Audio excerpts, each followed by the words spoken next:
नमस्कार। पिछली बातचीत में हमने मिथ 6 पर बात की थी, जहां अक्सर लोग कहते हैं मेरे दोस्त ने सजेस्ट किया था। आज हम एक ऐसी सोच पर बात करेंगे जो शायद हर निवेशक के मन में कभी ना कभी जरूर आती है। निवेश करूंगा पर नुकसान बिल्कुल नहीं होना चाहिए। मान लीजिए किसी ने एक स्टॉक 100 रुपए में खरीदा और वो गिरकर 80 पर आ गया।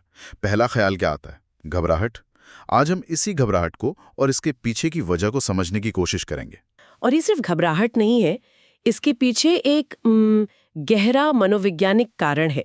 हमारी परवरिश ही ऐसी होती है कि निवेश का मतलब हर हाल में पैसा कमाना है।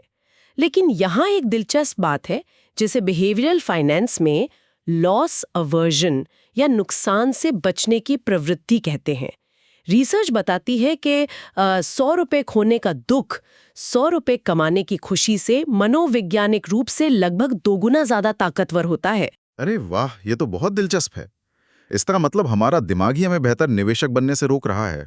हम नुकसान से इतना डरते हैं कि ये डर हमारे फैसलों पर हावी हो जाता है। तो फिर इस डर का सबसे आम नतीजा क्या होता है? इसका सबसे आम नतीजा ये होता है कि लोग अपने नुकसान वाले निवेश को सालों तक पकड़े रहते हैं, बस इसी उम्मीद में कि वो एक दिन वापस ऊपर आएगा। वो पेपर लॉस को, मतलब असली लॉस, नहीं मानते। मैंने अपने करियर में कई ऐसे निवेशक देखे हैं जो एक छोटा 5% का नुकसान बुक नहीं करते और उसे 50% के बड़े नुकसान में बदल देते हैं, सिर्फ इस जिद के कारण कि मैं नुकसान में नहीं बेचूंगा। जबकि उस पैसे को वहां से निकालकर किसी बेहतर अवसर में लगाया जा सकता था। आपकी बात बिल्कुल सही है, लेकिन क्या ये कहना आसान और करना मुश्किल नहीं है? जब बाजार गिर रहा हो और हर तरफ लाल निशान दिख रहे हों, तो सारा हिसाब किताब और लॉजिक वो खिड़की से बाहर चला जाता है। उस वक्त डर हावी हो जाता है। उस पल में कोई तर्कसंगत कैसे रह सकता है? आपने बहुत जरूरी सवाल पूछा है और इसका जवाब है आवेग में फैसला लेने से बचना। और इसका तरीका है निवेश करने से पहले ही थोड़ा हिसाब किताब लगा लेना।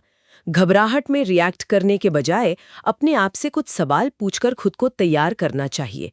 जैसे पहला सवाल, इस निवेश में मैं असल में कितना जोखिम उठा रहा हूं? और इसी से जुड़ा दूसरा सवाल हो सकता है कि जोखिम और मुनाफे का अनुपात क्या है? ये एक ऐसा शब्द है जो हम अक्सर सुनते हैं, लेकिन इसका असल मतलब क्या है? इसे सरल भाषा में समझते हैं। जोखिम मुनाफा अनुपात का मतलब है हर 1 रुपए के जोखिम पर आप कितने रुपए का मुनाफा कमाने की उम्मीद कर रहे हैं।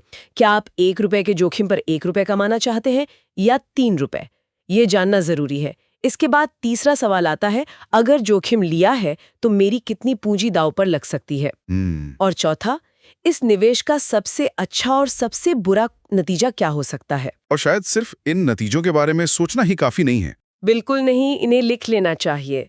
जब आप कागज पर देखते हैं कि सबसे बुरे हाल में आपको 20% का नुकसान हो सकता है, तो आप खुद से पूछ सकते हैं, क्या मैं ये नुकसान झेलने के लिए मानसिक और वित्तीय रूप से तैयार हूं? ये अभ्यास डर को एक तर्कसंगत योजना में बदल देता है। तब आप बाजार गिरने पर घबराते नहीं, क्योंकि आपने उस स्थिति के लिए पहले से तैयारी कर रखी है। तो आज की बातचीत से सबसे बड़ी सीख ये है कि नुकसान से बचना मुमकिन नहीं है, लेकिन नुकसान के डर को मैनेज किया जा सकता है। और इसका तरीका है पहले से तैयारी करना, हिसाब लगाना और अपने लिए एक स्पष्ट योजना बनाना। चलिए अब अगली कड़ी की बात करते हैं। आज हमने नुकसान बुक न करने की जिद पर बात की, लेकिन अक्सर निवेश की शुरुआत ही एक और गलत सोच से होती है, जो है मिथ 8।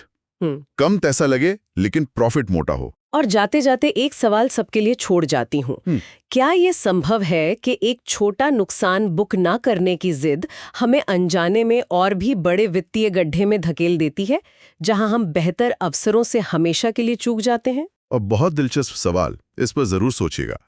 फाइनेंशियल लिटरेसी की इस जर्नी में हमारे साथ बने रहने के लिए the truth about investing series के साथ जुड़े रहिए। जय गुरुदेव।